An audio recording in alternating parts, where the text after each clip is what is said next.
Hello dear students, today we are going to start the syllabus of English, right? So we are going to talk about English syllabus. तो आज देखते हैं कि English में क्या क्या चीज़ें पूछी जाती है if you are preparing for any competitive examination like SSC, banking, railway, D triple S B, PRT, TGT and so on. So देखिए, सबसे पहले इंग्लिश में अगर आप स्टार्ट कर रहे हैं preparation, so you must know there are some pillars over here, right? इसके कुछ पिलर्स हैं, उसके बारे में बात करते हैं. जैसे कि इंग्लिश के अंदर आपको क्या क्या चीज़ें पढ़नी है, इंपॉर्टेंट है और वो हर पेपर में पूछी जाती है. जैसे कि अगर मैं बात करता हूँ सबसे पहले, तो आपका आ जाएगा ग्रामर सेक्शन, राइट? और क्या आ जाएगा आपका ग्रामर सेक्शन. सेकंड जो आपको पिलर पढ़ना होता है या सेक्शन पढ़ना होता है वो है आपका vocabulary. And when we talk about third, that is your comprehension section. Comprehension section आपने पढ़ना होता है. इसी के बाद एक हमारा पेडागॉजी सेक्शन भी आ जाता है, पेडागॉजी सेक्शन. और पेडागॉजी सेक्शन के बाद आ जाता है आपका लिटरेचर सेक्शन. ये पूरा इंग्लिश का एक कंप्लीट मैं सिलेबस की बात कर रहा हूँ, राइट? चाहे आप, मैंने अभी बताया एसएससी की तैयारी करें, मैं लिख भी देता हूँ आपके लिए कि ये किस किस पेपर के लिए काफ़ी ज़्यादा इंपॉर्टेंट रोल प्ले करता है. Just wait for a while, मैं इसको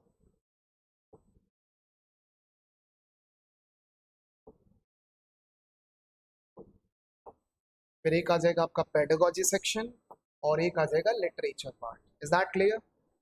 सो देखिए, सबसे पहले तो हम बात करेंगे, अगर आप इनमें से किसी भी वनडे कॉम्पिटिटिव एग्जाम की तैयारी कर रहे हैं, जैसे कि एसएससी या बैंक के पेपर की तैयारी कर रहे हैं, डी ट्रिपल एस बी में कोई पेपर अगर आप तैयारी कर रहे हैं उसके लिए, या इसी के अलावा आपको देखने को मिलता है यूपीएससी के अंदर सीडीएस या एनडीए के लिए तैयारी कर रहे हैं, तो उन सभी के लिए ये वीडियो काफ़ी ज़्यादा इंपॉर्टेंट होने वाली है. और अगर आप पहली बार चैनल पे आ रहे हैं तो चैनल को सब्सक्राइब करें, लाइक करें, ताकि आपको हमारे आने वाले सारे नोटिफिकेशंस मिलते रहे, राइट? और आपको करना क्या है, just have a pen and book with you, right? एक कॉपी लेकर के बैठिए, जिससे कि चीज़ों को नोट डाउन करते रहिए. Everything must be noted down by you, what ever is being taught in the class, right? चलिए अब देखते हैं. एसएससी के अंदर अगर आप तैयारी कर रहे हैं CHSL, MTS, CGL, CPO, right? या इसी के अलावा स्टेनोग्राफी का पेपर होता है. दिल्ली पुलिस भी एसएससी के द्वारा ही कंडक्ट कराया जाता है, आपको पता है. बैंक के अंदर अगर आप क्लर्क के पेपर के लिए तैयारी कर रहे हैं, पीओ के लिए जा रहे हैं, एसओ के लिए जा रहे हैं, तो उन सब के लिए. डी ट्रिपल एस बी के अंदर पीआरटी हो गया, आपका पीजीटी हो गया, टीजीटी वाला एग्जाम है, तो इनके लिए. या एलटी ग्रेड के लिए भी अगर आप तैयारी कर रहे हो, एलटी ग्रेड है, यूपीपीएससी हो गया, सॉरी यूपी पीजीटी टीजीटी हो गया, तो उसके लिए. यूपीएससी के अंदर अगर चलते हैं तो आपको देखने को मिलेगा सीडीएस या एनडीए की अगर आप तैयारी कर रहे हैं, और इवन जो आईएएस का प्रीलिम्स होता है उसके लिए भी, क्योंकि वहां पे कॉम्प्रिहेंशन सेक्शन आपसे पूछा जाता है. Is that clear? सो चलिए, अब हम बात करते हैं इंग्लिश में जो सेक्शन है. पहला सेक्शन है हमारा ग्रामर, दूसरा सेक्शन है vocabulary, third we have is comprehension, fourth is pedagogy और फिफ्थ है लिटरेचर पार्ट. तो ये पूरा कंबाइंड सिलेबस रहने वाला है इंग्लिश के लिए. चलिए, अभी हम ना सबसे पहले इसकी थोड़ा हिस्ट्री के बारे में बात करते हैं इंग्लिश के लिए. अगर मैं आपसे एक छोटा सा क्वेश्चन पूछता हूँ, who is the father of old English literature? Old English literature मतलब जो आपने कभी लिटरेचर पार्ट पढ़ा है या जो भी इंग्लिश पढ़ी है, तो वो ओल्ड पैटर्न पे है. और एक दूसरा हो जाएगा the father of modern English literature. Modern English literature. देखिए, जैसे आप किसी भी सब्जेक्ट की अगर आप तैयारी कर रहे हैं, whether it is a language और अ सब्जेक्ट, तो आपको उसके पहले फादर के बारे में पता होना चाहिए. जैसे आपने पढ़ा होगा, हिस्ट्री के फादर कौन थे? हेरोडोटस, है ना? ज्योग्राफी के कौन थे? इरेटोस्थनीज. संस्कृत लैंग्वेज के कौन थे? पाणिनि. इसी तरह से मैं अगर इंग्लिश पढ़ा रहा हूँ तो आपको सबसे पहला क्वेश्चन तो यही पता होना चाहिए कि इंग्लिश के फादर कौन रहे. अगर देखिए ओल्ड इंग्लिश की बात की जाए ना, और अगर मैं आपके सामने ओल्ड इंग्लिश मतलब यहाँ पे दिखाऊं उसका passage, so you will not be able to read properly, तो आप उसे पढ़ भी नहीं पाओगे प्रॉपर ढंग से. लेकिन जो आज आप इंग्लिश पढ़ते हो या पैसेज देखते हो, वो मॉडर्न इंग्लिश का है, राइट? अब ओल्ड इंग्लिश के अंदर आपने एक नाम सुना होगा, जिसे कहते हैं जॉफ्रे चॉसर. क्या नाम आता है देखने में? Geoffrey Chaucer was the father of old English literature. Is that clear? Old English literature के बारे में बात करते हैं तो जॉफ्रे चौसर है, चौसेरियन उनके पीरियड को कहा जाता है ना, जैसे शेक्सपियरियन आपने सुना होगा, है ना। ऐसी अगर बात करें मॉडर्न इंग्लिश, जो आपको आज इंग्लिश पढ़नी पड़ रही है या पढ़ रहे हैं हम, वो इन्हीं की देन है जिनका अब मैं नाम लिखने वाला हूँ। और आपको सभी को इनका नाम पता है, जिसे कहा जाता है William Shakespeare. William Shakespeare, is that clear everyone? तो जो मॉडर्न इंग्लिश के जो लिटरेचर माने जाते हैं वो कौन है? William Shakespeare. लेकिन ओल्ड इंग्लिश के माने जाते हैं हमारे जॉफरे चौसर। तो ये थोड़ा सा हिस्टोरिकल बैकग्राउंड आपको पता होना चाहिए इंग्लिश का। और भी मैं ज्यादा डीप नहीं जाऊंगा क्योंकि वो लिटरेचर पार्ट बन जाएगा फिर आपका, राइट। इंग्लिश लिटरेचर जहाँ पे आप पीजीटी टीजीटी, है ना, अगर पेपर की तैयारी कर रहे हो, if you are just preparing for teaching examination, तो उसके लिए होता है। अब थोड़ा सा और आगे बढ़ते हैं। देखिए इंग्लिश अगर आप स्टार्टिंग से स्टार्ट कर रहे हो, है ना, मतलब if you are starting from the scratch, तो इट मीन्स आपको ये सबसे पहले चीजें पता होनी चाहिए, LSRW, राइट। आपको क्या पता होना चाहिए? LSRW के बारे में पता होना चाहिए। ये आपकी ना इंग्लिश के लिए ये कोर स्किल्स कही जाती है। क्या कही जाती है? कोर स्किल्स है। तो ये स्किल्स आपके अंदर डेवलप होनी चाहिए in order to get good marks in your competitive examination. अब कैसे, मैं आपको ये बताता हूँ। देखिए यहाँ पे जो L है ना, L stands for listening. Listening power आपकी या लिसनिंग स्किल आपकी बहुत अच्छी होनी चाहिए। सेकंड जो आता है हमारा होता है speaking skill. Speaking skill. R stands for reading skill and W stands for writing skill. तो आप समझिए, अगर आपको राइटिंग स्किल तक पहुंचना पड़ेगा, अगर आपको राइटिंग स्किल तक पहुंचना है तो उसके लिए आपको लिसनिंग आपकी अच्छी होनी चाहिए, स्पीकिंग अच्छी होनी चाहिए, रीडिंग अच्छी होनी चाहिए। उसी के बाद आप चीज़ों को राइट कर पाएंगे। और ज़्यादातर केस में यही देखा गया है कि राइटिंग अच्छी नहीं होती। और राइटिंग का मतलब क्या है? Composition, grammar composition. Is that clear? So देखिए, कोई भी बच्चा है जो छोटा बच्चा है, राइट, ये इंग्लिश सीख रहा है, या आप ही मान लीजिए, तो आप सबसे पहले चीज़ों को सुनेंगे, उसके बाद बोलना स्टार्ट करेंगे, उसके बाद चीज़ों को रीड करना स्टार्ट करेंगे, और एट दी एंड आप क्या करना स्टार्ट करते हैं? राइटिंग। सो मेरा पॉइंट ऑफ व्यू ये है, अगर आप किसी भी वनडे कॉम्पिटिटिव एग्जाम की तैयारी कर रहे हैं ना, तो ये मत सोचिए कि केवल आपको रिटन पैटर्न को इम्प्रूव करना है। आपकी लिसनिंग भी होनी चाहिए इम्प्रूव, स्पीकिंग भी होनी चाहिए, और रीडिंग स्किल भी होनी चाहिए इम्प्रूव। क्योंकि आप सभी को पता है comprehension section is all about dealing with the reading section, right, जिसके अंदर कॉम्प्रीहेंशन सेक्शन आता है, सॉरी पैसेज वाला सेक्शन आता है, क्लोज टेस्ट आता है ना, और इसी के अलावा आपके पैराजम्बल्स भी पूछे जाते हैं। चलिए अपार्ट फ्रॉम दिस, अब हम बात करते हैं जो आपके पेपर के लिए बहुत इंपॉर्टेंट है। तो अगर मैं देखूं ग्रामर सेक्शन, फिर हम देखते हैं वोकैबुलरी, कॉम्प्रीहेंशन, पेडागोजी, लिटरेचर। देखिए अभी तो मैं इन दोनों पार्ट्स को हटा रहा हूँ, लिटरेचर और पेडागोजी सेक्शन। क्यों? क्योंकि ये उनके लिए जो बच्चे पीजीटी या टीजीटी के लिए कर रहे हैं। क्योंकि देखिए मैं एक ही क्लास के अंदर लिटरेचर पार्ट तो नहीं पढ़ा सकता हूँ, क्योंकि आपको पता है बहुत सारे राइटर्स हैं, उन्हें कंप्लीट करना होता है। ब्रिटिश राइटर्स हैं, अमेरिकन राइटर्स हैं, इंडियन राइटर्स हैं। ब्रिटिश में आ जाएगा जॉन कीट्स है, पीबी शेली है, विलियम वर्ड्सवर्थ है, राइट, विलियम शेक्सपियर है। अमेरिकन राइटर्स है बहुत सारे, इंडियन है जैसे कमला दास है, निज़म इज़ीकियल है। समझ रहे हो? तो देखिए लिटरेचर पार्ट बिल्कुल अलग रहता है, अभी हम उसके बारे में बात नहीं कर रहे, ये कॉमन एग्जाम के लिए बात करें, आपका जो जनरल एग्जामिनेशन होता है इंग्लिश का, ठीक है। पेडागोजी की भी बात नहीं कर रहे, क्योंकि आपको पता है जैसे सीटेट वगैरह के अंदर आपको पेडागोजी सेक्शन पूछा जाता है, या अगर आप किसी भी टीचिंग एग्जाम की तैयारी कर रहे हो तो वहां पूछा जाता है। तो अभी मैं टीचिंग वाले पार्ट को अलग हटा रहा हूँ, उसके बारे में हम बाद में बात करेंगे। So now we are talking about these 3 important pillars that you must know at anyhow in order to get good marks in English section. चलिए अब हम अगर बात करते हैं तो हमारी बात हो जाती है अभी ग्रामर की। सो पहले मैं थोड़ा सा इसको रब कर देता हूँ, है ना, ये चीजें समझ में आ गई होगी। नहीं नहीं नहीं, ठीक है, चीजों को थोड़ा सा मैं एक्सप्लेन करता हूँ, फिर आगे बढ़ते हैं। देखिए when it comes to grammar section, तो ग्रामर के अंदर सबसे पहले आपको देखने को मिलता है पार्ट्स ऑफ स्पीच। आपने पढ़ा भी होगा पार्ट्स ऑफ स्पीच, है ना, पार्ट्स ऑफ स्पीच। अब देखिए पार्ट्स ऑफ स्पीच की अगर बात करें, so it contains 8 topics in English. कितने टॉपिक्स आते हैं इसके अंदर? 8 टॉपिक्स को इंक्लूड किया जाता है। मैं उन सभी के नाम लिख रहा हूँ, जैसे कि आप कह सकते हैं noun, second topic you have is pronoun, third topic we have is adjective.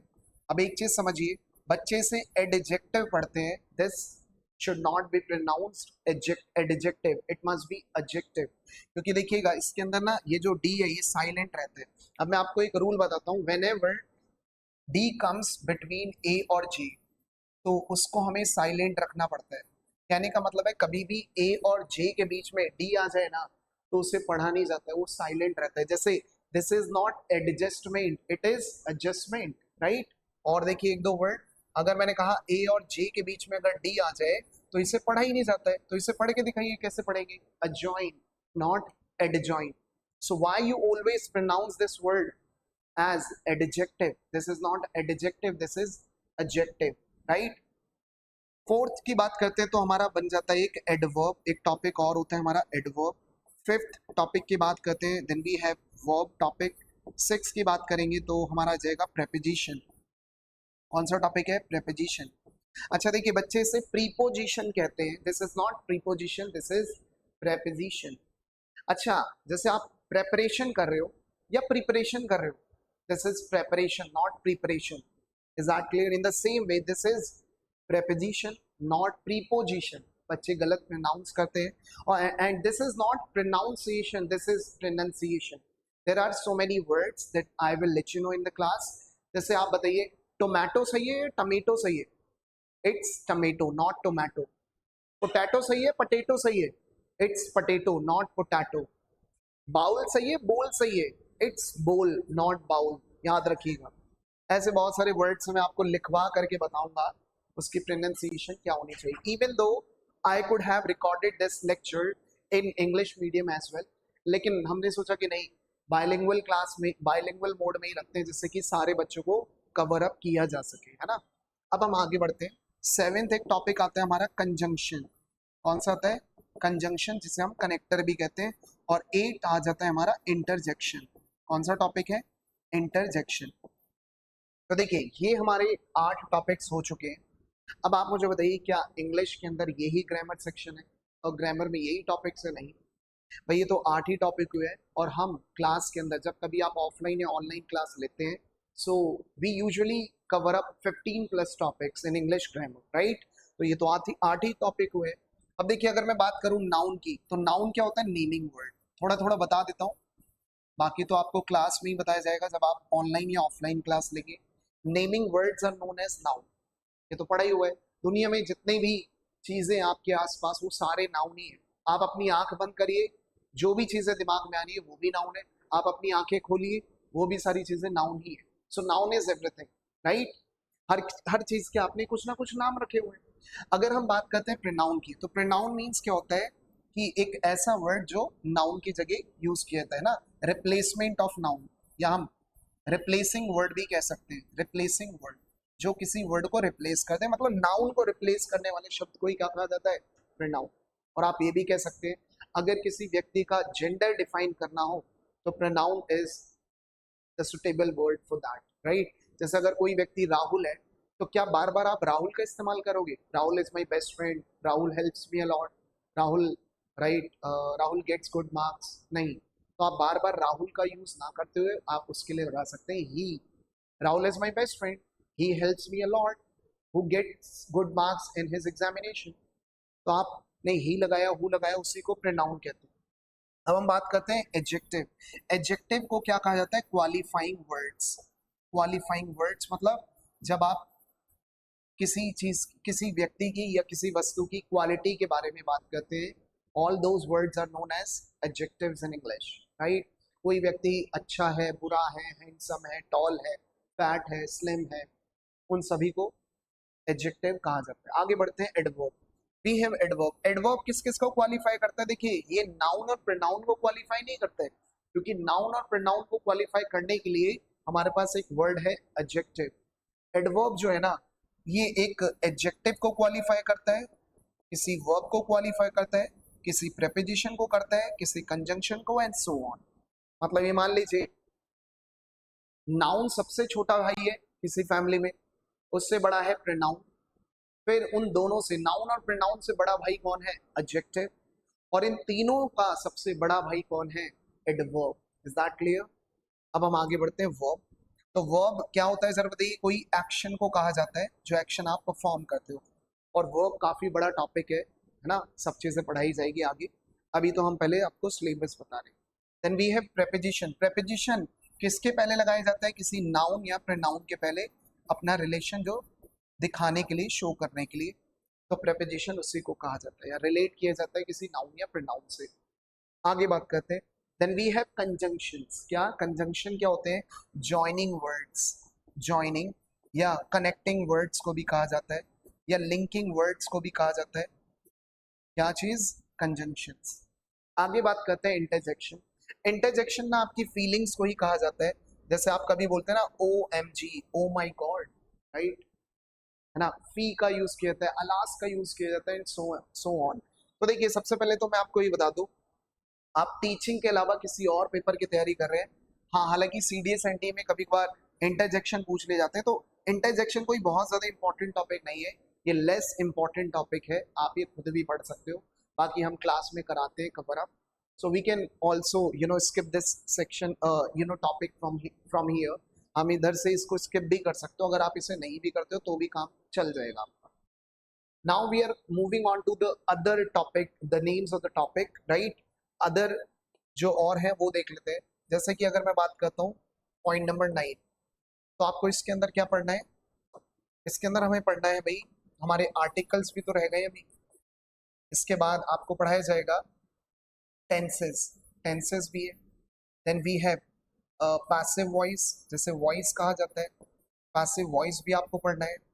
Then we have narrations, narrations means direct and indirect speech. 13 के अंदर आपको पढ़ना है कंडीशनल्स, कंडीशनल सेंटेंसेस होते हैं, वो भी हमें पढ़ना है। 14 जो हमें पढ़ना है वो है सुपरफ्लुअस एक्सप्रेशन, सुपरफ्लुअस एक्सप्रेशंस, काफी ज्यादा इंपॉर्टेंट टॉपिक है ये भी। उसके बाद आप देख सकते हैं कि हमें सिंटेक्स का एक टॉपिक पढ़ना है। Syntax means subject verb agreement, subject verb agreement का एक टॉपिक है, उसको भी हमें कवर अप करना है ना, समझ में आ गया? और कोई article, tenses, passive voice, narration, conditionals, superfluous and so on. अच्छा, एक टॉपिक और होता है क्वेश्चन टैग्स। कौन सा? क्वेश्चन टैग्स, वो भी ज्यादा इंपॉर्टेंट टॉपिक है, काफी इंपॉर्टेंट है, उसको भी कवर किया जाए। सो ओवरऑल अगर आप देखते हैं, सो यहाँ पे आपको 15 प्लस टॉपिक्स को कंप्लीट करना है, तो आप ये मान सकते हैं लगभग आपको 15 टॉपिक तो ग्रामर में पढ़ने ही पड़ेंगे। अब आप देखिए, हमें भी पता है और आपको भी पता है कि आपने पहले भी कई बार कोचिंग्स ले रखी, कभी इधर से, कभी ऑनलाइन, कभी ऑफलाइन, लेकिन कभी आपको समझ नहीं आई चीज़, या समझ में आई तो आपने अपने सिलेबस को कभी भी पूरा नहीं किया। यही प्रॉब्लम है। एक बार ना इन 15 टॉपिक्स को बहुत अच्छे से इन डेप्थ, मतलब डीपली चीज़ों को पढ़ जाइए, लिख जाइए, अपने नोट्स बनाए जाइए, आई कैन एश्योर यू कि सारे पेपर लाइन से निकलेंगे, राइट। लेकिन एक भी आपका पेपर नहीं निकल रहा है जबकि आपने 10 कोचिंग्स चेंज कर दिए। So you know what is the reason behind it? The reason is so simple that you haven't completed your syllabus once in a life. एक बार भी पूरी जिंदगी में आपने अपना इंग्लिश ये पूरा अच्छे से किया ही नहीं है, तो एक बार इसे अच्छे से करिए, तब जा करके ये लगेगा कि हाँ आपने कुछ पढ़ा है और आप पेपर को निकाल पाएंगे, है ना। ज्यादा बातें नहीं कर रहा हूँ, आगे बढ़ रहे हैं, क्योंकि बहुत सारी चीजें करानी है। ऑनलाइन ऑफलाइन क्लासेस में जब आप आएंगे तो आपको और अच्छे से चीजें समझाई जाएगी। अब देखिए, अगर मैं बात करता हूँ आर्टिकल्स की, आर्टिकल्स पता है आपको ए एंड द को कहा जाता है, ए एंड द। टेंसेस आपको पता है प्रेजेंट, पास्ट, फ्यूचर, उसके बारे में बात की जाएगी। पैसिव वॉइस आपको पता है जिसमें वर्ब की थर्ड फॉर्म का यूज कर दिया जाता है। नरेशंस आपको पता है डायरेक्ट स्पीच और इनडायरेक्ट स्पीच, पेपर में डायरेक्ट से इनडायरेक्ट में चेंज करने को आता है। Then we have conditionals, very very important, if any sentence starts with if तो वो कंडीशनल कहलाता है। और भी बहुत सारे सुपरफ्लुअस, बहुत सारे पॉइंट्स हैं। जैसे कि मैं आपसे एक छोटा सा क्वेश्चन पूछता हूँ, सुपरफ्लुअस पता चलेगा। मैंने आपसे पूछा what is your good name, what is your good name. अब आप ये बताइए, पूरी दुनिया बोलती है? नहीं बोलती है। May I know your good name please. अब आपको देखिए, मैं आपको एक चीज बताता हूँ, आप मुझे बताइए, बच्चा सोचता है कि ये हिंदी में बोलते हैं हम शुभ नाम, बोलते हैं नहीं शुभ नाम। जैसे पंडित जी पूछते हैं कि पुत्र का शुभ नाम बताएं या लड़की का शुभ नाम क्या है, तो आप देखिए बच्चा करता है क्या है, शुभ को ना गुड कह देता है और नाम को नेम कह देता है। लेकिन भाई ये हिंदी तक ही सही है। आप मुझे बताइए, क्या आपका कोई गुड नेम है? अगर आपका गुड नेम है तो इसका मतलब बैड नेम भी होगा कोई। किसी का कोई बैड नेम होता है क्या? नहीं। तो इसका मतलब ये, कभी भी ना नेम के पहले गुड या बैड मत लगाइएगा। और वो रिटन पार्टन में भी गलत है और स्पोकन इंग्लिश में भी गलत है। लेकिन आपको तो आज तक पढ़ाया गया है, आपने सुना हुआ है, तो ये सुपर फ्लुअस के अंदर बात करेंगे। अच्छा आप बताइए, सभी ने 10वीं 12वीं की हुई है, तो वहां पे आपको लेटर फॉर्मेटिंग लिखवाया जाता था क्या? लेटर फॉर्मेटिंग, इसमें आपको लेटर टू एडिटर लिखना होता था, सही बात है नहीं? उसके अंदर याद करिए सैल्यूटेशन पार्ट करके कुछ था, सैल्यूटेशन पार्ट। और सैल्यूटेशन पार्ट के अंदर हम पता है क्या लिखते थे? देखिए ये लिखते थे हम, रिस्पेक्टेड सर या मैडम, लिखते थे या नहीं? आज भी आपको याद होगा, और आप कितनी बार लिखते हो। लेकिन आज मैं आपको बताऊं, जब आप कॉम्पिटिटिव इंग्लिश में आते हो तो ये गलत फ्रेज है। क्यों गलत है आप मुझे बताइए। जब मुझे किसी व्यक्ति, आपका मुझे नाम पता है, लेट सपोज आपका नाम राहुल है, रीना है, कुछ भी है, तो मैंने राहुल ना बोल करके आपको सर कह दिया, तो क्या मैंने आपको रिस्पेक्ट नहीं दी? यस। मैंने रीना को मैडम कह दिया, क्या मैंने आपको रिस्पेक्ट नहीं दी? तो आप मुझे बताइए, जब सर या मैडम लगा ही दिया है तो उसके पहले आपको रिस्पेक्टेड लगाने की क्या ही जरूरत है? इससे तो ये पता चल रहा है कि आप किसी को फ्लैटर कर रहे हो, फ्लैटरिंग कर रहे हो, राइट? चापलूसी। तो भाई ये नहीं यूज करना चाहिए। So always remember this one, we should never use respected with sir और मैडम। लेकिन आप कहेंगे नहीं सर ये तो हमसे लगवाया गया था। चलिए अब मैं आपको बताता हूँ, अगर रिस्पेक्टेड ना नहीं लगाना चाहिए तो हम क्या लगा सकते हैं? डियर। तो आप डियर लगा सकते हो, डियर सर और मैडम कहा जा सकता है। समझ में आ रहा है? ऐसे बहुत सारे पॉइंट है। देखिए अभी मैं एक ही क्लास के अंदर आपको सारी चीजें नहीं बता सकता हूँ, थोड़ी थोड़ी चीजें मैं एक्सप्लेन कर रहा हूँ जो मेरे को अभी रैंडमली याद आ रही है तो बहुत सारी चीजें। सिंटेक्स क्या होता है? सब्जेक्ट वर्ब अग्रीमेंट होता है, सब्जेक्ट का वर्ब के साथ अग्रीमेंट होना चाहिए, वो ये। फिर एक question tag, one of the most important topics we have in English. Question tags पढ़ाया जाएगा सब चीज। अब मैं थोड़ा सा आगे लेकर के चल रहा हूँ, और मैं आपको ये बताता हूँ कि ये जो 15 के 15 टॉपिक मैंने लिखे हैं, 15 हो या 16 हो, ये पेपर में कैसे पूछे जाते हैं ना। ये पेपर में कैसे पूछे जाते हैं आपको ये पता होना चाहिए। देखिए ये बहुत इंपॉर्टेंट चीज है। तो देखिए ये ग्रामर सेक्शन ना 3 तरीके से आपके पेपर में पूछे जाते हैं। सबसे पहला spot the error, spot the error, paper में स्पॉट दी एरर। दूसरा पूछा जाता है आपसे सेंटेंस इंप्रूवमेंट, सेंटेंस इंप्रूवमेंट के क्वेश्चन पूछे जाते हैं। Is that clear? थर्ड जो जाएगा हमारा वो आ जाएगा फिलर्ट्स, फिलर्ट्स मतलब fill in the blanks, fill in the blanks. सही बात है, यहां तक कोई प्रॉब्लम नहीं है? आपको सब कुछ समझ में आ रहा है? स्पॉट दी एरर क्या होता है ये चीज समझिए। बच्चे ये काफी बार कंफ्यूज रहते हैं कि ग्रामर हमने पढ़ तो लिए, लेकिन सर हमसे स्पॉट दी एरर के क्वेश्चन होते ही नहीं है। उसका रीजन बहुत ही सिंपल सा है कि आपने इन 15 टॉपिक को ना कभी भी बहुत अच्छे से नहीं पढ़ा है। मैं वो 10वीं 12वीं या स्कूल के समय की बात नहीं कर रहा हूँ। कॉम्पिटेटिव में आने के बाद आपने क्या प्रॉपर ढंग से तैयारी की है? नहीं। और आपका आंसर आएगा नहीं, क्योंकि आपने नाउन थोड़ा सा पढ़ रखा है, प्रोनाउन थोड़ा सा पढ़ रखा है, प्रीपोजिशन थोड़ा सा पढ़ रखा है। आपको पता है नाउन की कितनी क्लास होती है? 4 से 5 क्लास में कराया जाता है। और आपने कितना पढ़ रखा है बताइए? 2 4 5 रूल आपने लर्न कर लिए तो आपको लगता है कि भाई आपका पेपर निकल जाएगा। अरे भाई यहाँ पे आपको पूरे प्रॉपर ढंग से रूल्स कराए जाएंगे, और करवाए जाते भी है क्लास के अंदर, तभी जा करके आपका पेपर निकलेगा। तो मतलब थोड़ा सा आपको अपनी लिमिटेशंस को बढ़ाना होगा, ये नहीं है उतना ही आपको रखना है। जब तक लिमिटेशन नहीं बढ़ाओगे तो भाई कोई फायदा नहीं होगा, ये याद रखिएगा। आगे बढ़ते हैं हम। तो मैं ये बता रहा हूँ कि स्पॉट दी एरर क्या होता है। इसको मुझे ना अगले स्लाइड पे लेना पड़ेगा क्योंकि बहुत ज्यादा हिचपिच सा हो गया, राइट? चलिए मैं आगे लेता हूँ और फिर आपको बताता हूँ। ये तो समझ में आ गया spot the error, sentence improvement और फिलर्स, ठीक है? आप चीज समझिए, ये स्पॉट दी एरर क्या होता है? स्पॉट दी एरर होता है कि आपको एक सेंटेंस दिया जाएगा, उसमें बीच में कुछ स्लैशेस दिए जाएंगे इस तरह से, ए बी सी, और लास्ट जो होता है वो हमारा होता है नो एरर डी ऑप्शन। समझ में आ गया? नो एरर मतलब डी ऑप्शन हो जाता है। तो आपको एक सेंटेंस दिया जाएगा, उसे पढ़ना है और उसमें आपको एरर फाइंड आउट करना है। और वो तो तभी हो पाएगा जब आपने पूरे 16+ टॉपिक्स पढ़ रखे हो, 15 के लमशम टॉपिक्स पढ़ रखे हो जो मैंने लिखवाए थे। मैं जरा आपको एक एग्जाम्पल देता हूँ इस पे कैसे क्वेश्चन आता है। तीनों से एक एक क्वेश्चन दूंगा, और वो क्वेश्चन दूंगा जो प्रीवियस ईयर में आया हुआ है। ये देखिए क्वेश्चन दे रहा हूं मैं आपको। the reason why most of the boys commit crime is because they have not been properly educated.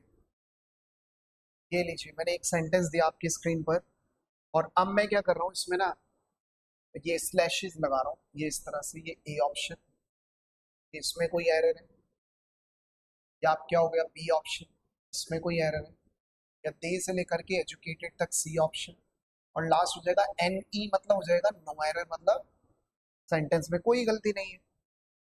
अब मैं इसमें आपको स्लैशेस इस तरह से दे देता हूँ, हालांकि एसएससी में या सीडीएस एनडीए में इस तरह से ही आता है, लेकिन कभी कभार ऐसे भी आ जाता है क्वेश्चन, है ना। अब आपको इस सेंटेंस को पढ़ना है, the reason why most of the boys commit crime is because they have not been properly educated. सुनिए, जिस बच्चे ने रूल पढ़ा हुआ है ना, ये क्वेश्चन 10 सेकंड में कर लेगा, लेकिन जिसने कभी वो रूल ही नहीं पढ़ा है, की पॉइंट्स, तो वो बच्चा पता है क्या है, इस सेंटेंस को एक बार, दो बार, तीन बार पढ़ेगा और माइंड में इसको ट्रांसलेट करेगा हिंदी में, पेपर जब करते हो आप, उसके बाद सोचेगा बच्चा कि ए लगाऊं, बी लगाऊं, सी लगाऊं, और फिर वो गलत आंसर मार्क कर देता है। अब मैं आपको एक छोटा सा पॉइंट बताता हूँ, पहले मैं इसकी हिंदी बताता हूँ। एक ऐसा रीजन, ज्यादातर जो लड़के हैं ना, वो मतलब क्राइम कमिट करते हैं, मतलब क्या करते हैं वो, क्राइम करते हैं, is because they have not been properly educated, क्योंकि उन्हें प्रॉपर ढंग से पढ़ाया नहीं गया है ना। अब समझिएगा, इसको अगर मैं आंसर बताऊं इसका, तो आंसर पता है क्या होना चाहिए, आंसर हो जाएगा आपका बी ऑप्शन। क्योंकि देखिए, ये एक कंजंक्शन का टॉपिक है, कंजंक्शन में मैं आपको बताऊंगा, जब कभी भी द रीजन वाई से सेंटेंस स्टार्ट हो जाए, सुनिएगा, द रीजन वाई से सेंटेंस स्टार्ट हो जाए, तो उसके साथ हमें बिकॉज कभी भी नहीं लगाना चाहिए, और बिकॉज नहीं लगाना चाहिए तो क्या लगाना चाहिए, दैट। तो आपको ये चीज पता चली, अच्छा, द रीजन वाई के साथ जो पेयर वर्ड बनता है ना, वो दैट बनता है, ना कि बिकॉज। लेकिन बिकॉज पढ़ने में एकदम सही लग रहा होगा आपको, राइट। एक क्वेश्चन और देता हूँ, देखिए एक क्वेश्चन और दे रहा हूं मैं, जैसे कि क्वेश्चन नंबर 2, मैंने कहा आपसे, if you will search his pockets, you will surely find your watch, मैंने एक सेंटेंस दिया फिर से एरर का, आपको इसमें एरर फाइंड आउट करना है। ये है आपका ए ऑप्शन, स्वीट, ये ए ऑप्शन है, ये आपका बी ऑप्शन, ये आपका सी ऑप्शन, लास्ट है हमारा नो एरर, मतलब डी ऑप्शन।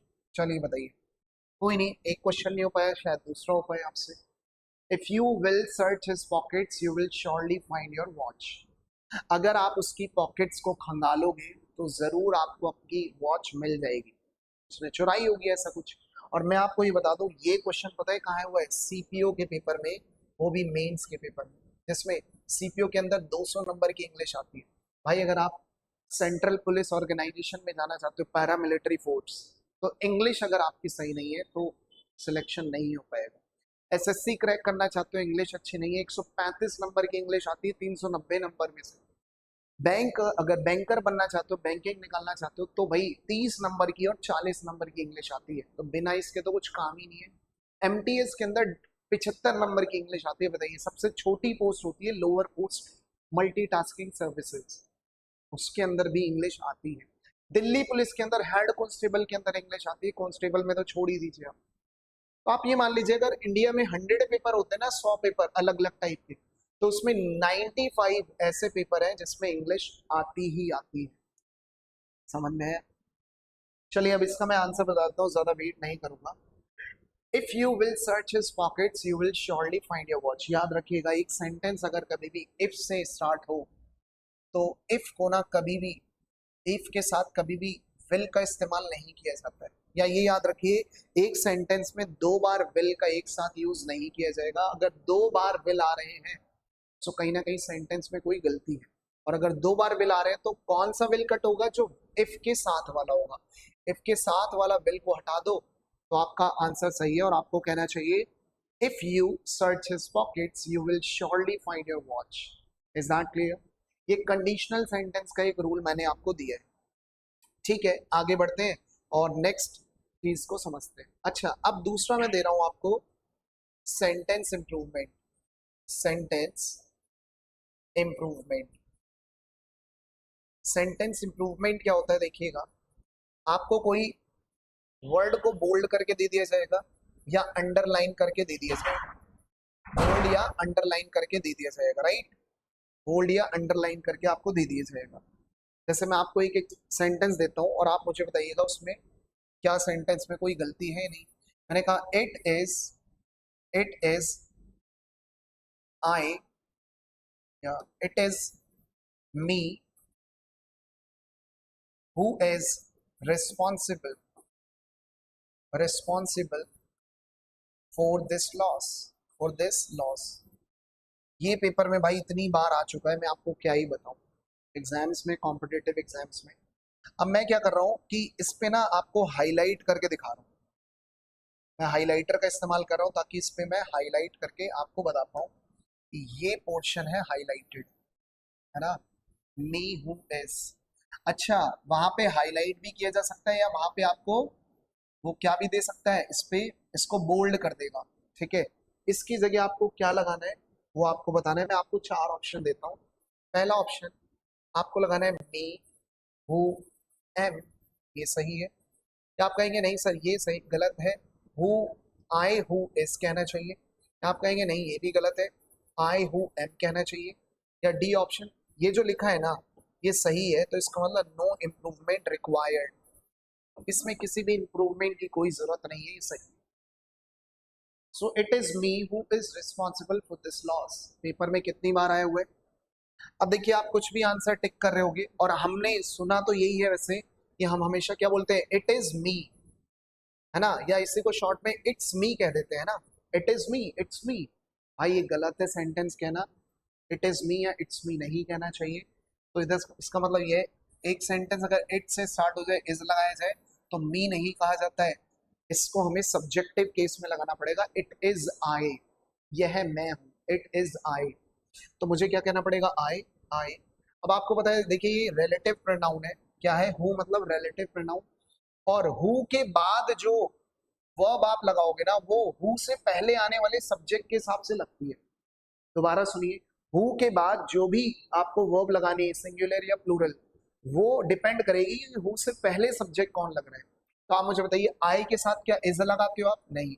आई के साथ क्या लगाते हो, एम, बोलते नहीं I am. So the answer is C.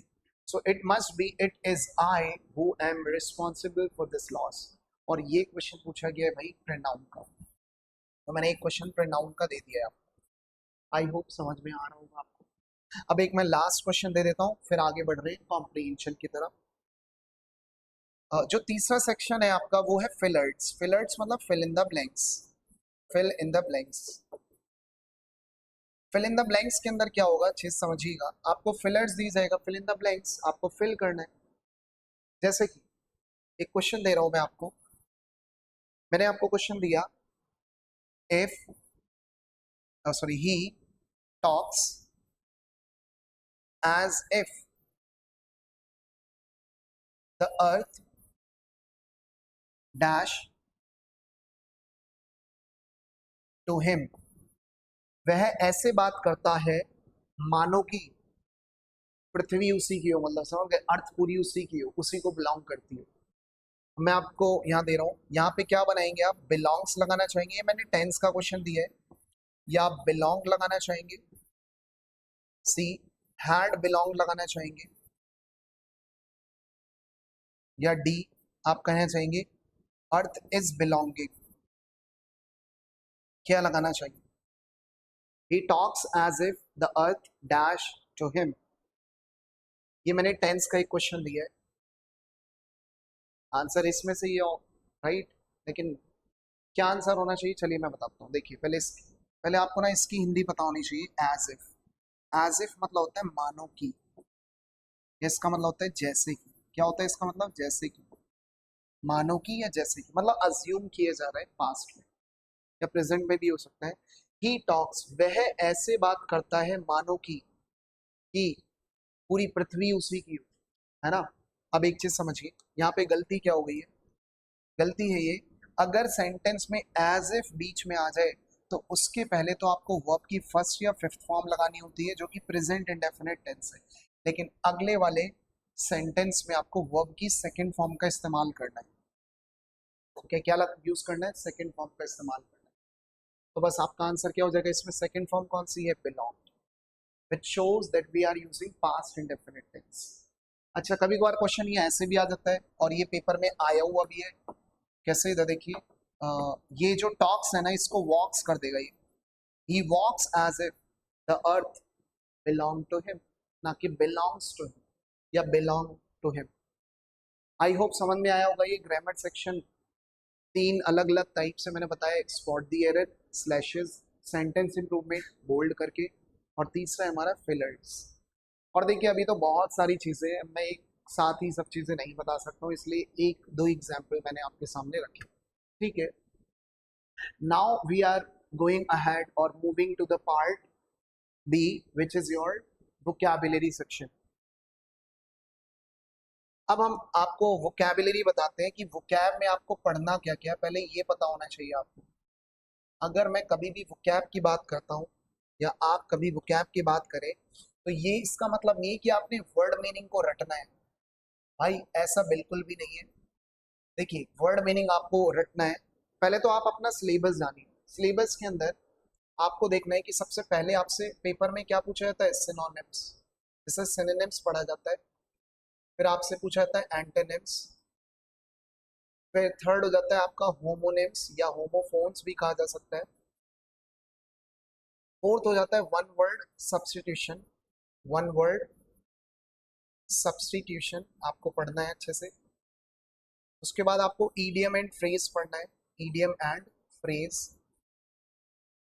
Six topic है आपका फॉरेन वर्ड्स, कुछ फॉरेन वर्ड्स भी हैं जो कि सीडीएस एनडीए में भी काफी बार आते हैं, एसएससी में भी आ जाते हैं। इसी के अलावा आपको फ्रेजल वर्ब्स को भी कंप्लीट करना है। एट्थ आ जाएगा आपका स्पेलिंग टेस्ट, पेपर में स्पेलिंग भी आती है, स्पेलिंग टेस्ट। कुछ आपको रूट वर्ड्स पढ़ने हैं, रूट वर्ड्स जो है ना याद रखिएगा ये आपका वन वर्ड ही कंप्लीट करते हैं। और टेंथ हो जाएगा मिक्स टाइप के क्वेश्चंस। तो आप ये मान लीजिए रफली मोटे तौर पे आपको कितने टॉपिक पढ़ने हैं, 8 टॉपिक तो पढ़ने ही पढ़ने हैं यहाँ पे, क्योंकि ये जो रूट वर्ड है ये हमारा वन वर्ड सब्स्टिट्यूशन ही होता है, और मिक्स जो है मिक्स टाइप के तो क्वेश्चंस है पी वाई क्यूज, लेकिन जो टॉपिक्स है वो ये पढ़ने हैं। थोड़ा सा मैं एक्सप्लेन करता हूँ फिर आगे बढ़ते हैं। अगर मैं कभी भी सिनोनिम्स की बात करता हूँ, सिनोनिम्स मीन्स क्या होता है जरा बताइए, सेम या सिमिलर वर्ड, सिमिलर या सेम वर्ड्स को कहा जाता है। आपको एक क्वेश्चन दिया जाएगा, आपसे पूछा जाएगा कि भाई इसका समानार्थी शब्द बताइए, है ना। समानार्थी आपने सुना होगा, समान अर्थ वाले शब्द, उसी को इंग्लिश में क्या बोलते हैं, synonyms, same word, nearest word. आगे बात करते हैं, आपसे पूछा जाता है एंटोनिम्स। एंटोनिम्स मीन्स क्या होता है, ऑपोजिट वर्ड्स। ऑपोजिट की बात करते हैं तो इसका मतलब क्या होता है, विपरीत शब्द को कहा जाता है, उल्टे शब्द जिसे कहते हैं ना, है ना। पढ़ाई है आपने हिंदी में, इंग्लिश में चीजें थोड़ी अलग है। होमोफोन्स क्या होता है, देखिए होमो मीन्स होता है सेम, फोन मीन्स क्या होता है बताइए, फोन मीन्स साउंड। तो दो वर्ड या दो से ज्यादा वर्ड जिनको पढ़ा सेम जाता है लेकिन उनके मतलब अलग अलग होते हैं। जैसे कि एक मैं आपसे क्वेश्चन पूछता हूँ, एक वर्ड है ये कैलेंडर और एक है ये कैलेंडर, आप मुझे ये बताइए इन दोनों में से वो वाला कौन सा कैलेंडर है जिसके अंदर आप डेट्स वगैरह देखते हैं, तारीख देखते हैं, बताइए, DAR या DER। या आप मुझे बताइए इस BATH और BATHE में क्या अंतर है, फिर बच्चा फंस जाता है। या आप मुझे बताइए एडवाइस ये वाला और ये वाला एडवाइस, इसमें कुछ तो अंतर होगा भाई। GATE और GAIT में क्या अंतर है भाई, सबको आपको सेम ही लगते हैं सारे वर्ड्स, भाई सब में अलग अलग अंतर है। देखिए मैं जल्दी जल्दी बताता हूँ। कैलेंडर, कैलेंडर की जो स्पेलिंग होती है ना वो DAR होती है, कौन सी होती है, DAR, जिसे पंचांग कहा जाता है। अच्छा अगर बात करें कैलेंडर, ये कैलेंडर मतलब होता है टू आयरन, आयरन मतलब होता है प्रेस करना, स्त्री करना, सुना होगा आपने, will you please calendar my shirt, calendar मतलब प्रेस करने को कहा जाता है। एक टाइप की मशीन होती है जो कंप्रेस करती है उसे। अच्छा ऐसा देखिए, ये ज्यादातर बच्चे गलती करते हैं। इसको पहली बात तो बाथ पढ़ा जाता है, लेकिन नीचे वाले को बाथ नहीं, इससे बेथ पढ़ा जाता है। कैसे पढ़ा जाता है? बेथ। ऊपर वाले को बाथ। अच्छा, ऊपर वाला देखा जाए तो ये नाउन का काम कर रहा है और नीचे वाला वर्ब का काम कर रहा होता है। अब मैं आपसे एक क्वेश्चन पूछूं, आई डैश एवरी डे, तो आप मुझे बताइए कौन सा लगाना चाहिए। लेकिन ज्यादातर बच्चे इसमें पता है क्या लगाएंगे? आई बाथ एवरी डे, बस वही गलती हो गई। सुनिए अब, भाई आपको पता है आई एक सब्जेक्ट है और सब्जेक्ट के साथ हमें क्या लगाना है? वर्ब। तो वर्ब लगाना है तो हमें BATHE लिखना चाहिए, जिसको पढ़ा जाता है बेथ। तो देखिए, अगर आप बोलोगे गलत तो लिखोगे भी गलत, याद रखिएगा। या अगर आप लिखोगे गलत तो बोलोगे भी गलत। So this is not bath, this is Beth. तो हमें क्या बोलना चाहिए? आई बेथ एवरी डे, ना कि आई बाथ एवरी डे। समझ में आया नहीं? क्योंकि ये वर्ब का काम कर रहा है, इसका मतलब होता है नहाना, और इसका मतलब होता है नहाने का पानी। नहाने का पानी। अच्छा, ये एडवाइस जिसमें सी आ जाएगा ये एक नाउन का काम करता है, जिसमें एस आ जाएगा ये एक वर्ब का काम करता है। एडवाइस का मतलब होता है एक सलाह, और एक मतलब होता है सलाह देना। सलाह देने के सेंस में यूज होता है। अच्छा, ये गेट और ये गेट में क्या अंतर है, कोई बताएगा? GATE GAIT पेपर में कितनी बार आ चुका है? देखिए, गेट मतलब ये दरवाजा, ये तो सुना ही है आपने GAT। लेकिन ये गेट होता है चलने का तरीका। चलने का तरीका, a particular way of walking. किसी का चलने का तरीका नहीं, तो सबके अलग अलग तरीके होते हैं चलने के, तो उसे बोलते हैं गेट। मैंने एक सेंटेंस बोला, I don't like her get any more, तो उसका गेट वो घर वाला गेट थोड़ी ना, मैं चलने का तरीका बोल रहा हूं। समझ में आया? ऐसे बहुत सारे वर्ड्स हैं जो होमोफोन्स में मैं आपको पढ़ाऊँ। आगे बात करते हैं।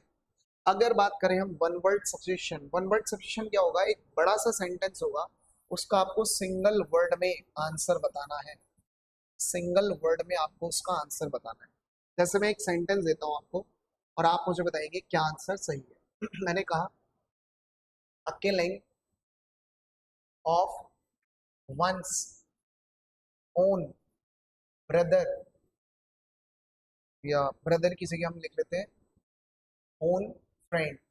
अगर मान लीजिए आपने अपने फ्रेंड की हत्या कर दी है, तो आपको हत्यारा कहा जाएगा, राइट? मर्डरर। लेकिन इंग्लिश में कुछ अलग वर्ड्स हैं। क्या इसे हम पैट्रीसाइड कहें? मैट्रीसाइड कहें? फ्रेट्रीसाइड कहें?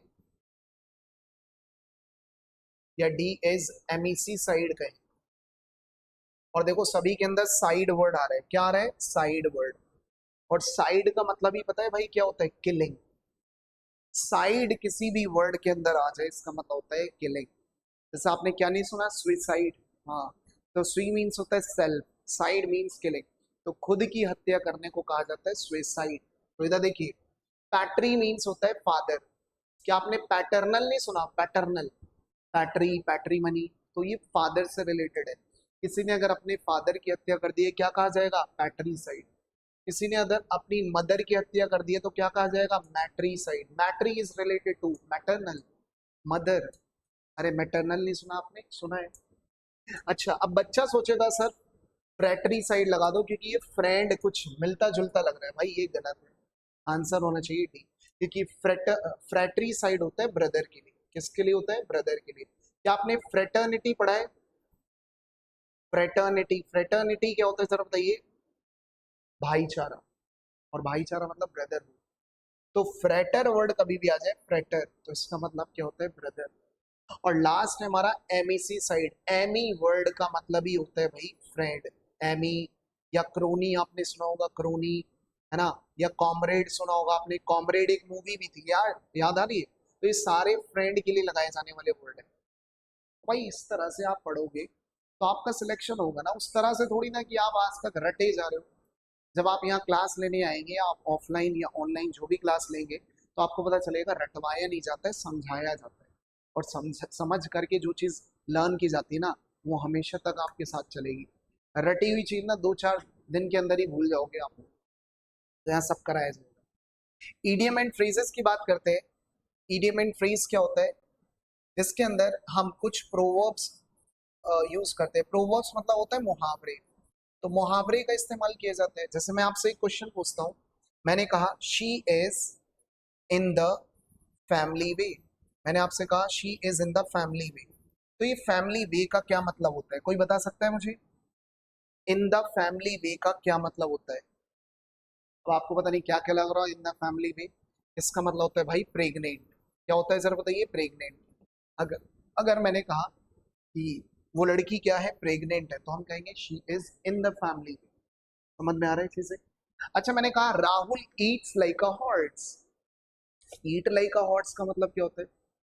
मतलब क्या बहुत ज्यादा तेजी से खाना या बहुत ज्यादा धीरे धीरे खाना? नहीं, बहुत ज्यादा अमाउंट में खाना खाने को बोलते हैं ईट लाइक अ हॉर्स। अच्छा, आपने सुना होगा drink like a fish. Drink like a fish एक सॉन्ग भी है। तो मैंने कहा Rajesh drinks like a fish. तो ड्रिंक लाइक अ फिश मतलब होता है जब बहुत ज्यादा कोई व्यक्ति दारू पीता है ना। और इसका उल्टा क्या होता है, जो कभी व्यक्ति दारू ही नहीं पीता है उसे बोलते हैं टीटो टॉलर। टीटो टॉलर सुना होगा आपने, जो कभी भी दारू वगैरह ये नहीं पीता है। चलिए, इडियम एंड फ्रेज कराए जाएंगे आगे। फिर हम बढ़ते हैं फॉरेन वर्ड्स। फॉरेन वर्ड्स क्या है? कुछ स्पेनिश के वर्ड है, कुछ इटालियन से लिए गए इंग्लिश के अंदर, कुछ जर्मन लैंग्वेज के वर्ड है, कुछ आपको फ्रेंच लैंग्वेज के वर्ड देखने को मिलेंगे। जैसे आपने ये वर्ड देखा होगा, देखिए कितनी बार, E T C. E T C, या आपने सुना होगा ईजी। मैथ्स यूज करते हैं और मैथ्स में लिखते हैं आप ईजी। तो ईजी का क्या मतलब? देखिए ईजी का अगर फुल फॉर्म देखा जाए तो वो होता है भाई एग्जाम्पली ग्रेशिया। एग्जाम्पली ग्रेशिया, ये इसका फुल फॉर्म है, लेकिन मतलब क्या होता है? For the shake of example, example देने के लिए आप। अच्छा, ईटीसी के फॉर्म देखिए एटसेट्रा, लेकिन हम क्या बोलते हैं इसे? एटसेट्रा। तो एटसेट्रा तो है ही नहीं भैया, इसे बोला जाएगा एटसेट्रा। एटसेट्रा ऐसे बोला जाएगा। फ्रेजल वर्ब क्या होती है समझिए। फ्रेजल वर्ब होती है जब पहली तो आपको वर्ब दे दी जाए, पहली आपको वर्ब दे दी जाए और दूसरी प्रेपोजिशन या एडवर्ब भी दिया जा सकता है, तो उसी को बोलते हैं। जैसे आपने सुना होगा गिव अप। आपने सुना होगा गिव अप। गिव अप मतलब क्या होता है जरा बताइए? त्याग देना, क्विट कर देना, है ना। क्या होता है? क्विट कर देना। अब आप मुझे ये बताइए, अगर मैं इसका मतलब निकालता हूँ तो गिव मतलब क्या होता है? देना, और अप मतलब क्या होता है? ऊपर। तो क्या इसका मतलब ये होता है ऊपर देना? आपने तो याद कर रखा है क्विट करना, छोड़ देना। तो इसका मतलब जब पहली वर्ब हो दूसरी कोई प्रेपोजिशन या एडवर्ब, तो उसका मतलब भाई बिल्कुल चेंज हो जाता है, याद रखिएगा। मैंने आपसे पूछा पुट ऑन मतलब होता है जब पहनना होता है, तो इसका उल्टा क्या होता है? तो बच्चा बताता है पुट ऑफ। अरे भाई बिल्कुल गलत है। पुट ऑन मतलब पहनना तो होता है, जैसे शर्ट पहनना, पैंट पहनना, लेकिन उल्टा हो जाता है टेक ऑफ। क्या हो जाता है? Take off. लेकिन हम सोचते हैं पुट ऑफ। पुट ऑफ का मतलब होता है पोस्टपोन कर देना। कॉल ऑफ का मतलब होता है कैंसिल कर देना। ये सब चीजें आपको पढ़नी पड़ेगी। ऐसे ही तुक्केबाजी में इंग्लिश का पेपर तो उसमें नंबर आने से रहे। और आज तक अगर आप तुक्का ही मारते आ रहे हैं तो कभी भी पेपर तुक्केबाजी से तो नहीं निकलेगा, आपको पढ़ाई करनी पड़ेगी। आगे बढ़ते हैं स्पेलिंग टेस्ट। स्पेलिंग टेस्ट क्या होता है? आपको 4 स्पेलिंग दी जाएगी, जैसे ऐसे वैक्यूम, फिर दूसरा दिया गया है ट्यूशन, फिर तीसरा दिया गया है ब्रोकली, फिर चौथा दिया गया है आपको डायरिया। ये लीजिए, इसमें से ये बताना है इसमें से कौन सा सही है, बताना जरा। आप कहेंगे सर वैक्यूम तो आज तक हमने ऐसे ही पढ़ा है, सही तो है, पहला ही सही लग रहा है। तो भाई ये गलत है। वैक्यूम याद रखिएगा, कभी भी डबल सी नहीं आता है, वैक्यूम में डबल यू आता है, याद रखिएगा। आप कहोगे नहीं सर, हमने तो साइंस की बुक्स में पढ़ा है डबल सी, लेकिन नहीं, डबल यू आता है, डबल सी नहीं आता है। पहली गलती आप करते हो, वैक्यूम। ट्यूशन ये गलत है भाई, और जितने भी ट्यूशन पढ़ाने वाले हैं ना वो यही लिखते हैं, अरे भाई ट्यूशन की स्पेलिंग होते हैं TUITION, लेकिन आप कभी भी देख लेना ट्यूशन की स्पेलिंग ये लिखी होगी, क्योंकि इसे ट्यूशन कहा ही नहीं जाता, इसे कहा जाता है tuition. That is why we need to add I over here. अच्छा, ब्रोकली सही लिखा हुआ है इसमें, और डायरिया गलत है, क्योंकि डायरिया को लिखा जाता है DIARRHOEA। अब देखना क्या पढ़ने पे इसे डायरिया समझ में आ रहा है आप? पता नहीं क्या ये अजीब ही वर्ड है। अगर मैं आपको ये बोलूं ये क्या लिखा हुआ है, तो आप बोलोगे ये कोलोनेल लिखा है। कोलोनेल नहीं है, ये कर्नल लिखा हुआ है। क्या लिखा हुआ है? कर्नल। तो ऐसे बहुत सारे वर्ड है स्पेलिंग में पढ़ाए जाएंगे। अब हम आ जाते हैं रूट वर्ड्स। रूट वर्ड्स क्या होते हैं जरा बताइए। ये जो अभी मैंने बताया ना, जैसे साइड मतलब होता है किलिंग, फोबिया मतलब होता है फियर, लेटरी मतलब होता है वर्शिप। तो साइड से ना बहुत सारे वर्ड्स आपको मैं ऐसे चुटकियों में रटवा दूंगा, मतलब समझा दूंगा आपको, कभी वो भूलोगे नहीं।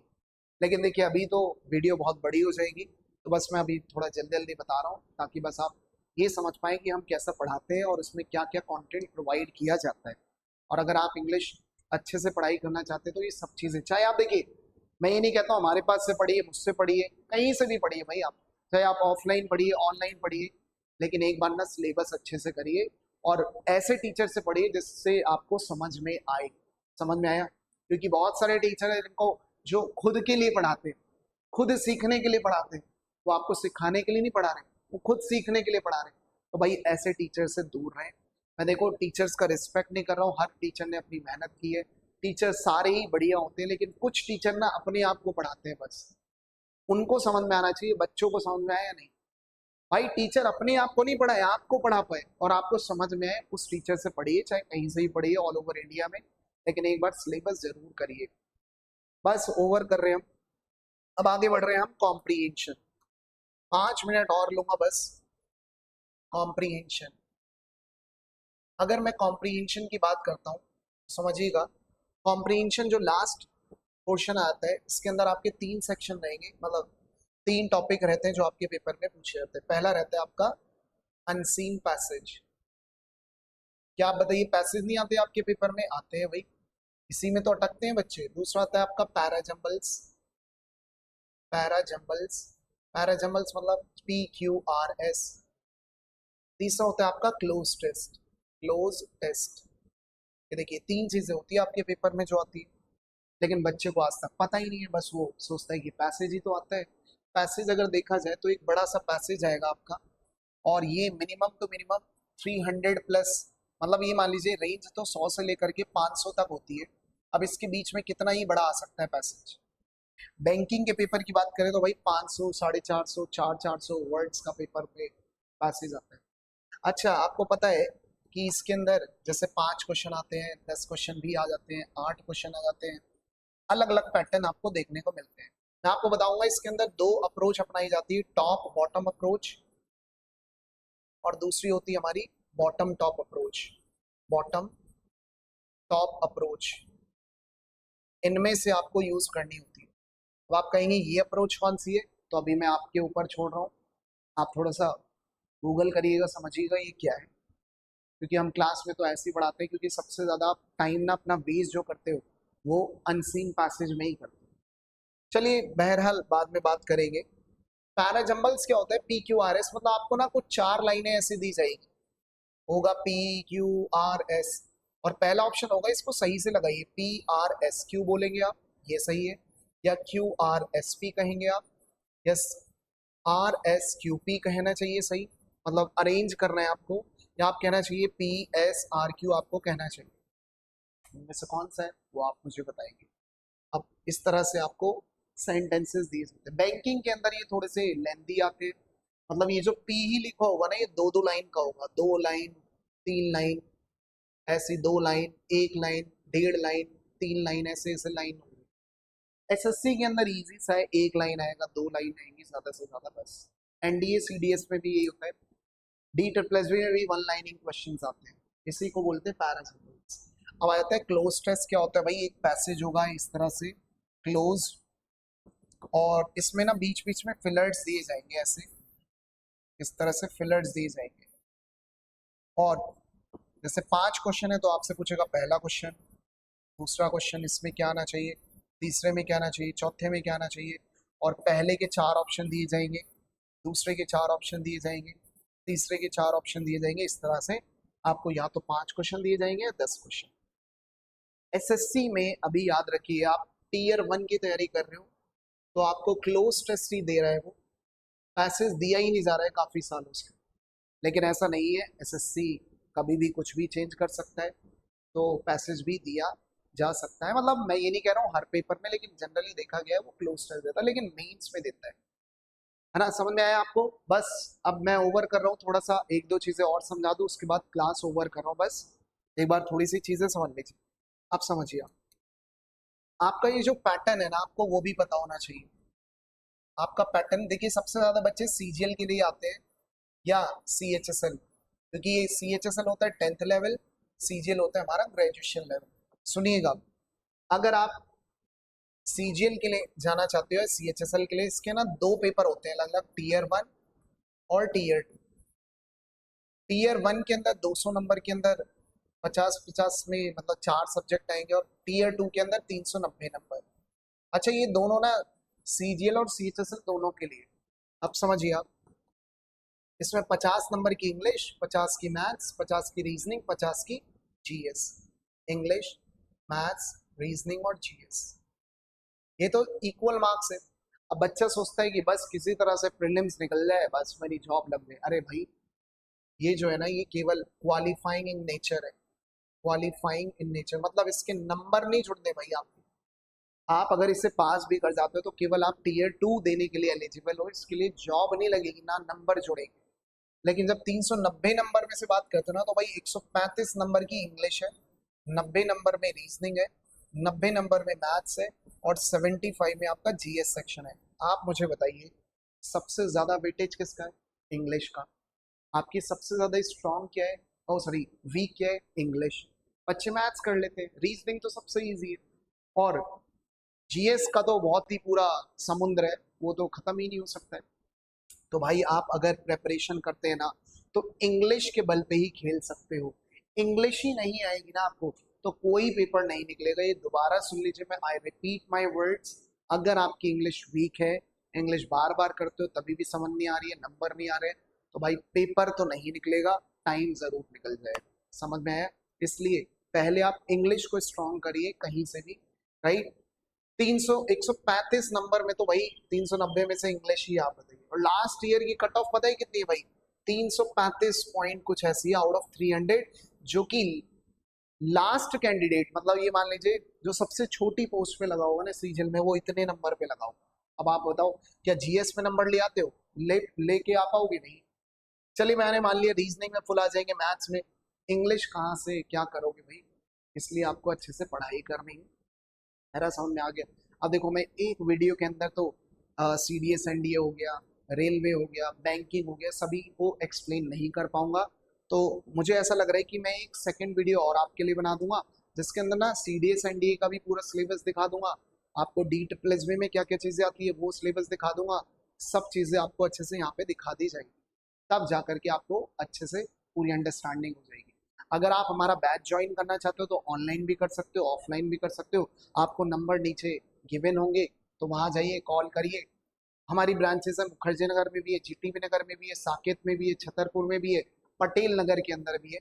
तो कहीं भी जहाँ भी आप हैं, वहाँ से आप ऑनलाइन भी पढ़ सकते हो, और ऑफलाइन अगर आप यहाँ आ सकते हो तो बहुत बढ़िया है, क्योंकि सामने पढ़ने में एक अलग ही चीज़ें आ जाती है, इंटरेक्शन होता है, आप 10 चीज़ें पूछ सकते हो।